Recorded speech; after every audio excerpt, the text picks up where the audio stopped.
Hello అండి, welcome to our channel Tara tailoring 984. ఇది వచ్చేసి పాప ఫోటోస్ ఎందుకు పెడుతున్నానో ఒక విషయం మీకు చెప్పాలని నేను పెడుతున్నాను. ఈ ఫోటో చూశారు కదా, హాస్పిటల్లో ఉన్నప్పుడు తనకి 2024 14 డేట్న అసలు మేజర్ ఇష్యూ అనేది జరిగింది.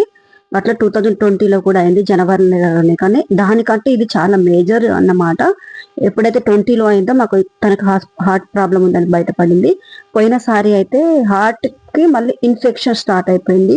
ఘోరమైన పరిస్థితి అన్నమాట ఈ రోజు మేము అనుభవిస్తున్నది. పోయిన సంవత్సరము అసలు పాప 4 హాస్పిటల్లో పట్టలేదు, 3-4 హాస్పిటల్లో.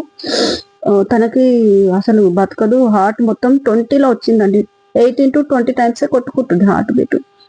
కానీ అసలు డాక్టర్లు అందరు చేతులు ఎత్తేసారు, ఏం చేయాలో అర్థం కాలేదు. అసలు లేదు పాప అసలు బ్రతకదు అని చెప్పేశారు. సీరియస్ అంటే చాలా సీరియస్ సార్. తనకి ఊపిరి కూడా తీసుకోవడానికి రావట్లేదు. ఘోరమైన పరిస్థితి. అది చెప్తే మీకు కొద్దిగా సబ్స్క్రైబ్ల కోసం, లైక్ల కోసం అడుగుతుంది అనుకుంటున్నారేమో, కానీ నిజం చెప్తున్నాను, కాదు అది. నాకు ఈ రోజు గుర్తొస్తుంది. పొద్దున్న నుంచి కూడా చాలా ఇట్లా ఉంది. మళ్ళీ ఈ రోజు కూడా మార్నింగ్ తను వామిటింగ్, సేమ్ డే. మళ్ళీ జనవరిలోనే, ప్రతిసారి జనవరిలోనే జరుగుతుంటే అది ఎందుకో తెలీదు. సరే, మీకు కూడా ఇలాంటి ప్రాబ్లం ఉన్న పిల్లలు ఉంటే ఒకవేళ మీరు కూడా స్ట్రాంగ్ అవుతాయి కూడా. మేము ఎంత స్ట్రాంగ్ అవ్వడానికి ట్రై చేస్తామంటే అంత స్ట్రాంగ్ అవ్వడానికి ట్రై చేస్తాం. దాన్ని చూసినప్పుడల్లా ఆ ప్రాబ్లం మాకు గుర్తొస్తుంది ప్రతి క్షణము.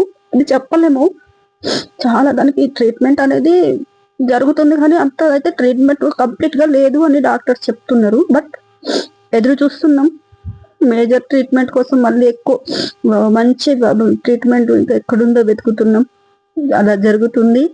ఈ పిక్స్ మీకు ఎందుకు పెడుతున్నా అంటే, ఇంత మంచి అమ్మాయికి ఆ ప్రాబ్లం ఉంది, మేము ఎలా తట్టుకోగలుగుతున్నాం అంటే అది దీని కోసం మేము ఇంకా పిల్లల్ని కూడా కనొద్దు అనేసి చూస్తున్నాము. మేము నిజంగా ఇది ఎవరికి తెలియదు. మమ్మల్ని చూసే వాళ్ళకి మాకు ప్రాబ్లమ్స్ ఉన్నట్టు కూడా మేము కనపడము.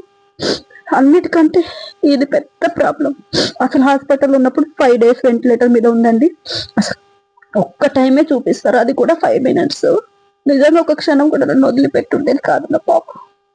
ఆ రోజు అన్ని రోజులు నేను ఎలా ఉండగలిగాను నాకు తెలీదు. ఒక్కసారి మీరు చూడండి, ఎంత బాగుంటది.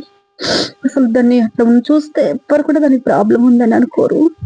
అంటే నేను ఎందుకు చెప్తున్నానంటే, నాలాగా ఉన్న వాళ్ళు పిల్లలు తల్లిదండ్రులకు మాత్రమే ప్రాబ్లం తెలుస్తుంది.